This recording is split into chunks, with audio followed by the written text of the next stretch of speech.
Evening, morning, good night, late morning, late evening. My name's Kevin Hodge. I'm reading letters that my late father Jimmy Hodge wrote in 1999 as a prelude to the millennium. Dad was a journalist here in Kent, UK, in Great Britain, and for many, many years worked on local papers and just decided to keep writing when I think he was approaching retirement. So we're crack on. We're on the 7th of October, and apologies for any skipped dates. Train disaster at Paddington that happened maybe a week earlier, has now claimed 100 lives. So that was quite a significant crash, wasn't it, back in the day? And there were calls for better systems, as there always were, but money seemed to be the issue. Britain was pouring £30 million worth of aid in Kenya, and then it was discovered that £6 billion of public funds hadn't been accounted for, went missing, lost, stolen, who knows. So there were accounts for sort of why we're giving so much money to folks who lose their own money, which is a bit of an issue.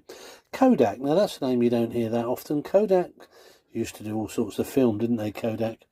Don't hear their name very often. Big processing giant is working on an invention which will enable photographs in future to be recorded with a barcode. Now, I have a feeling that sort of has come true, isn't it? I mean, we got sort of QR codes that if you scan, I think that would take you to some site, and I'm sure you could have a picture of with a QR code. So back in the day, 1999, Kodak were doing that, but what are they doing now? I wonder. Kodak film can still get it, but dear, and not that popular really. So, spare thought for pensioner Arthur Whitehall and his dog Scruffy.